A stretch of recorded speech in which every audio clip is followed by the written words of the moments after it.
नमस्कार दोस्तों, मैं सुनील आपके साथ फिर से एक बार गुरु शिक्षा के साथ। समझ में नहीं आया तो चलो मैं आपको समझाता हूँ। एक गांव था, उस गांव में एक आश्रम था। उस आश्रम में गुरु और शिष्य रहते थे और उस दिन शिष्यों का विषय था जो गुरु बताने वाले थे।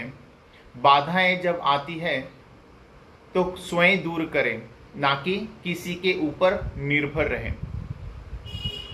उस दिन का विषय समाप्त होता है, सभी शिष्यों को वह समझ में आता है।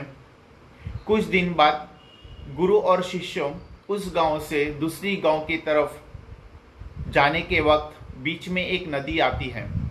उस नदी को जब पार करने लगते हैं तब एक कमंडलू यानी एक शिष्य के हाथ से कमंडलू पानी में गिर जाता है। सारे शिष्य परेशान होते हैं, एक दूसरे को देखते हैं और यह सोचते हैं कि उस नदी से यह कमंडलू कैसे निकाला जाए। उसी शिष्य में से एक शिष्य जो है गांव की तरफ बढ़ता है और तैराकी को ढूंढने लगता है और बाकी के शिष्य सोचते रहते हैं कि अभी इसको कैसे निकाला जाए। यह सारा दृश्य एक झाड़ के नीचे गुरु बैठकर देखते रहते हैं कि अभी वो क्या करने वाले हैं। जिसका कमंडलू पानी में गिरा हुआ था वो आखिरकार सोचता है और उस शिक्षा को याद करता है जो गुरु ने उनको शिक्षा दी थी। वो पानी में जाता है, कमंडलू ढूंढता है, नहीं मिलता है। वो फिर से बाहर आता है, गुरु के पास जाता है, गुरु के चरण स्पर्श कर आशीर्वाद लेता है और फिर से पानी में डुबकी लगाता है।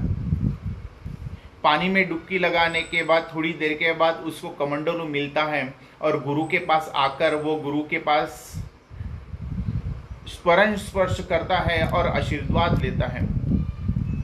यह सारा दृश्य देखकर गुरु अति प्रसन्न होते हैं और आशीर्वाद देते हैं कि जो मैंने तुमको सीख दी थी यानी जो शिक्षा दी थी, आज तुम उसमें उत्तीर्ण हुए हो। दोस्तों, जैसे मैंने आपको शुरू में बताया था, बाधाएं जब आती है तो स्वयं दूर करें, ना कि किसी के ऊपर निर्भर रहें। और एक बात बताना चाहता हूँ, गुरु तो गुरु है।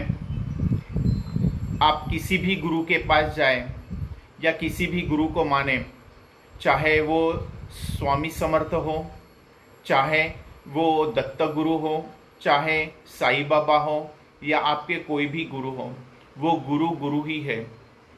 तो गुरु के चरणों में रहिए, उनका आशीर्वाद प्राप्त कीजिए। श्री स्वामी समर्थ।